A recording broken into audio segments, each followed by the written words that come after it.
They thought it was just a weekend of fishing and fresh air. But what began as silence by the lake turned into something deeper, and Dominic did this for him right on the boat. The road to the lake house curved through thick forests, where sunlight filtered through tall pines and the air smelled of damp earth and pine resin. Dominic Hale sat in his car, window slightly open, the breeze curling through like a whisper from his past. It had been nearly a decade since he'd last been here, but nothing about the place seemed to care how much time had passed. The gravel crunched under his tires as he pulled into the long-abandoned driveway. Weeds brushed the car doors, and moss crawled up the wooden stairs of the old porch. The lake shimmered in the distance, framed by trees that bent gently in the wind. Dominic stepped out, stretching his stiff back, his shoulders weighed down not just by the drive, but by the quiet heaviness he carried inside him. A career in analytics, years in concrete offices, and the silence that followed his father's death had left him hollow. He came here hoping the stillness might offer some clarity, or at least space to breathe. But he wasn't alone. The screen door creaked before he touched it. Someone had beaten him here. Inside, he found signs of life, 2 mugs in the sink, a jacket draped over the couch, fishing rods leaning against the wall. And then, the sound of footsteps on the dock. Dominic followed the sound, his boots thudding softly on the aged planks. At the far end of the dock stood a young man, tall and lean, with tousled dark hair and a stillness about him that mirrored the lake itself. He didn't turn when Dominic approached, just stood watching the water like he'd been speaking to it. The man was Theo Shaw. Dominic had heard the name in the lawyer's letter. His father had left the property jointly to him and Theo, the son of an old fishing buddy. They had never met as adults, only crossed paths briefly as children, back when their fathers spent weekends fishing and speaking in hushed tones over bourbon. Now they stood in silence, 2 strangers connected by someone no longer living. Theo finally turned, offering a nod that was more acknowledgement than greeting. Dominic returned it. There were no questions, no immediate need for conversation. The lake did not demand it, and neither did they. That evening, the air turned cool, and the light shifted into golden streaks across the water. Dominic unpacked his bags in the small guest room. It still smelled faintly of cedar and mildew. He found old photographs tucked into drawers, faded images of fathers and sons with fish held proudly toward the camera. He set them aside without comment. They cooked separately that night, passing in the kitchen with quiet nods and the occasional word. Theo's presence was calm, but unreadable. He seemed to move with a purpose even in silence, like someone who had grown used to his own company. Dominic noticed the way he lingered on the porch after dinner, gaze fixed on the darkening sky. He reminded Dominic of something he couldn't quite name, perhaps a version of himself that had never put on a tie or memorized sales projections. The moon rose clear and full over the water, and the lake house settled into the kind of silence only nature knows how to hold. Dominic lay in bed staring at the wooden ceiling, listening to the distant creak of floorboards as Theo moved through the house. No music played, no phones buzzed, only the occasional cry of a loon echoed across the lake. He hadn't expected company. He hadn't expected to feel anything at all. But in that silence, something stirred, a vague awareness that this summer might not be about solitude after all, but about something else. Something slower, something that would require listening more than speaking. Outside, the water barely rippled, reflecting the stars with perfect stillness. And inside, 2 men sat in separate rooms, both trying to understand what it meant to be exactly where they were. The following morning unfolded with the gentle hush that only a lakeside dawn could bring. Mist hovered over the surface of the water, soft and ephemeral, blurring the horizon where trees met sky. Dominic rose early, though he hadn't slept well. He stood at the kitchen sink with a mug of coffee, steam rising into the quiet, and stared out the window as the world brightened in slow motion. Theo was already outside. Dominic spotted him by the edge of the dock, crouched near a small tackle box. His motions were methodical, practiced, tying a knot, adjusting a lure, casting with an ease that suggested years of repetition. There was a peace in it. Dominic watched for a while, unnoticed, before stepping outside, his boots pressing faint impressions into the dew-covered grass.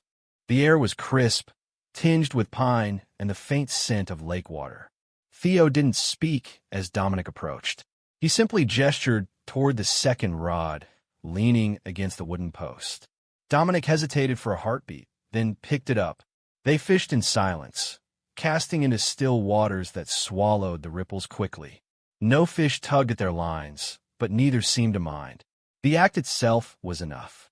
Each cast, each quiet breath, chipped away at the invisible wall between them. Time passed slowly, as it tends to when there is nowhere to be and nothing pressing to say. At some point, Theo sat back and pulled a worn notebook from his jacket. Dominic glanced at it without comment. Inside were small sketches, trees, boats, even a rough sketch of the lake house itself.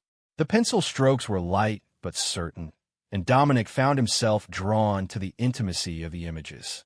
Theo's world was one of observation, not narration.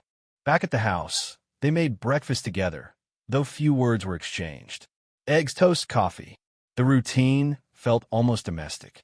Theo handed Dominic a plate without a glance, and Dominic nodded his thanks. After eating, Dominic walked the perimeter of the property, his fingers trailing along the rusting railing of the porch. He noticed small signs of upkeep. Repaired shingles, a freshly oiled hinge, would neatly stack beside the back door. Clearly, Theo had been coming here more often than he'd let on. This place wasn't a forgotten retreat to him. It was something closer to home. Later, they sat on opposite ends of the dock, shoes kicked off, feet dangling just above the surface. The sun had risen fully now, scattering diamonds across the water. A breeze stirred the trees, and birdsong echoed faintly from the forest. Dominic tilted his head back, eyes closed against the warmth. For the first time in a long while, he didn't feel like he had to fill the silence. He didn't feel like he had to perform. Theo eventually spoke, not with words, but by passing a small tin toward Dominic. Inside were perfectly packed fishing flies, handmade with delicate feathers and wire.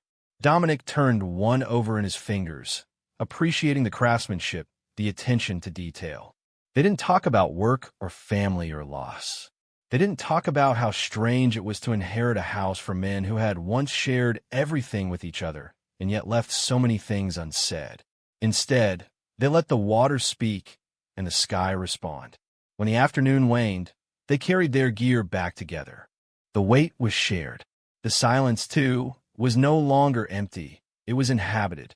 That night, as the wind picked up and a light rain began to fall, Dominic lay in bed listening to the soft drumming against the roof. Across the hall, Theo's footsteps moved once, then stopped. A door clicked shut. Dominic turned toward the window, watching the shifting shadows from the trees. Some part of him was waiting, for what, he didn't yet know. But for the first time, it didn't feel like waiting alone. The lake outside rippled under the rain.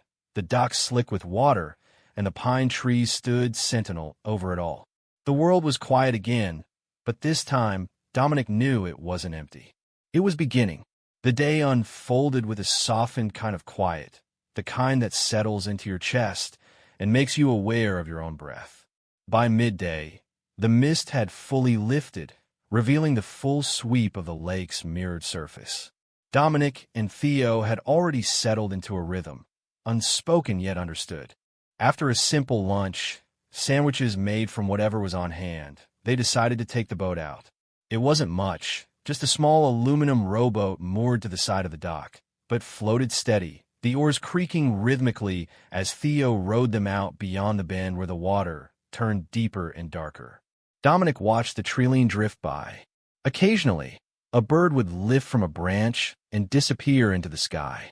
There was something timeless about it all, the arc of the oars, the occasional splash, the way the sun caught on the surface and fractured the light. Theo dropped anchor near the edge of a lily pad cluster, and they cast lines again. The fish didn't bite here either, but that seemed beside the point. It wasn't about catching anything. It was about presence. As the boat drifted gently, Dominic reclined against the metal side, one arm slung casually over the edge, fingertips brushing the cool water. He watched Theo's profile, The way his brow furrowed slightly as he concentrated on a knot. The way his jaw flexed when he exhaled. They stayed on the lake for hours. Conversation, when it happened, was light. Theo mentioned a book he'd recently finished. Dominic shared an odd dream from the night before. Neither comment was deep, but both carried a subtle invitation. I'm still here. I'm still listening. Eventually, the wind picked up and the temperature began to drop. They rowed back slowly, the dock appearing like a memory returning into view. Back on land, they stored the gear and made their way up to the house. Later that afternoon, Dominic found himself alone on the porch while Theo napped. The light was turning golden, streaks of sun catching in the dust motes that hovered lazily in the air. He sat in one of the old rocking chairs, its frame groaning with every shift of weight, and allowed himself to think, to really think, about why he'd agreed to come here in the first place. It wasn't just about the house, or the fishing, or even reconnecting with someone from the past. It was about something unfinished, something unnamed. That evening, they cooked together again, this time with more comfort. Dominic chopped vegetables while Theo grilled outside, the scent of smoke and rosemary drifting in through the open windows. They ate by lamplight, the room dim but warm. Afterward, Theo put on an old record, soft jazz, the kind that fills a room without asking too much of you, and they sat on the floor with mugs of tea, backs against the couch. Dominic listened to the music, to the occasional crackle of the vinyl, to the steady inhale and exhale of Theo beside him. The night deepened. Outside, the lake reflected the moonlight like a secret, and inside, something had shifted. Not dramatically, but undeniably. No declarations, no dramatic turns. Just two men sharing space, letting something begin. The next morning arrived with a kind of hushed clarity, as if the lake had exhaled overnight and left behind only calm. Dew clung to the windows, blurring the line between indoors and out. Dominic awoke first, wrapped in a cotton blanket, still on the couch where they'd both fallen asleep hours before. The soft hiss of the record player had long since faded into silence, and Theo was nowhere in sight. After rinsing off sleep with a splash of cold water from the bathroom sink, Dominic found a note in Theo's unmistakable handwriting on the kitchen counter. Went down to the dock. Coffee still hot. The pot was warm, and the quiet of the house offered no distractions. Dominic filled a mug and stepped outside, bare feet meeting the cool planks of the porch. The morning light was blue and silvery, the sun just beginning to rise above the treetops, casting streaks of gold across the surface of the lake. He could see Theo in the distance, sitting on the edge of the dock with his feet hanging just above the water, still and relaxed. Dominic joined him quietly, the mug warm in his hands. He sat down a few feet away, not saying anything, just letting the moment breathe. It struck him then how natural it felt, this silence between them, how it asked nothing and gave everything. Theo glanced over, the faintest smile touching his lips. Sleep okay? Dominic nodded. Yeah, better than expected. They watched the lake for a long time, not fishing, not even talking, just sharing the space.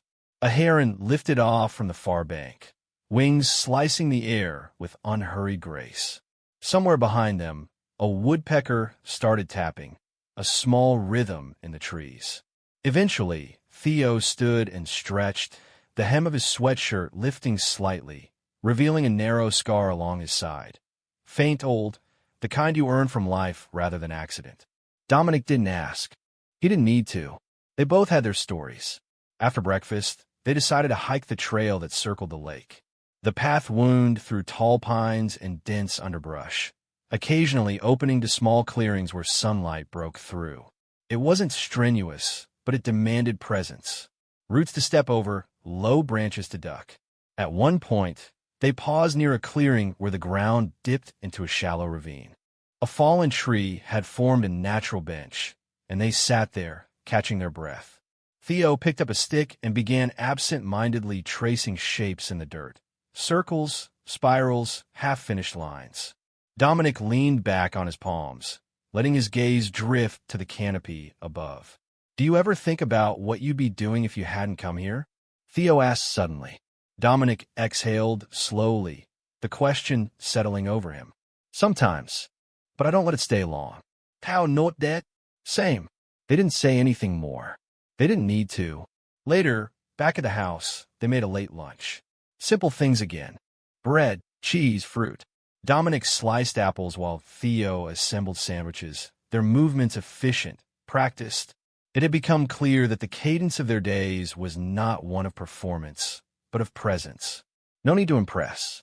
Just the act of being there, of choosing each other's company again and again. That afternoon, the weather shifted.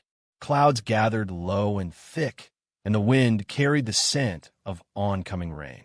They retreated to the screened porch, blankets in hand, and watched the storm roll across the lake. Thunder rumbled in the distance. Theo leaned back in the wicker chair, his eyes half closed, the outline of a half-formed thought on his face. Dominic watched him for a moment, then turned back to the water. Lightning flickered on the far shore, briefly illuminating the treetops. It was the kind of storm that demanded nothing, just attention. And that's what they gave it, together, in silence, until the rain began. And still, neither of them moved. The rain lingered into the next morning, falling in soft patterns that whispered against the cabin roof. Inside, the air was dense with the scent of wet pine and old wood, grounding and unmistakably real. Dominic stirred late, his body relaxed in a way it hadn't been in months, maybe longer. The weight that used to press behind his eyes was gone, replaced by something quieter, less defined.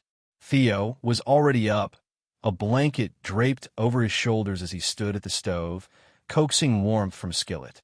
The window beside him fogged with condensation, the outside world a blur of silver and green. They didn't speak much that morning. Breakfast was quiet, made with few words and steady hands. Scrambled eggs, toast, and strong coffee. Theo poured them each a mug, sliding one across the table. Dominic met his eyes for a moment, a small smile of thanks forming, and Theo nodded in return. Afterward, they cleaned up together, the sound of dishes clinking a small rhythm against the backdrop of the rain. It was ordinary, but that was the point. No tensión, no pretense, just rhythm and space. When the rain finally eased, they ventured out. The air was cool and damp, heavy with the smell of wet leaves. Puddles lined the trail as they made their way to a bluff that overlooked the water. The lake stretched out below them, its surface calm again, reflecting the sky's muted palette. Dominic stood at the edge of the overlook, his hands in his jacket pockets. Theo was a step behind, his gaze not on the lake, but on Dominic, as if reading something there he hadn't noticed before. They sat on a wide boulder, still damp, but not soaked, the kind that held warmth from the day before. The view was open, endless. Neither said anything for a long while. Dominic eventually spoke, his voice low and steady. I didn't know how much I needed this. Not just the place. You too. Theo didn't answer right away. His hand found a smooth stone and began to turn it over slowly. The sound of distant loons called across the lake. I think, Theo said finally, that we find what we need when we stop trying so hard to define it. Dominic nodded. The quiet returned.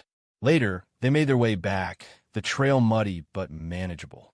Their boots left tracks that would fade by morning. Inside the cabin, the mood was mellow. Theo picked a record to play, something slow and instrumental. Dominic lit a small fire in the hearth, its glow softening the corners of the room. Evening settled in without ceremony. They sat on the couch again, the same as the first night, only closer now. The space between them no longer marked by hesitation. Theo leaned his head against the back of the couch, his eyes drifting toward the flames. Dominic reached out, not thinking, just moving, and rested his hand gently over Theo's. The touch was quiet, simple, full of understanding.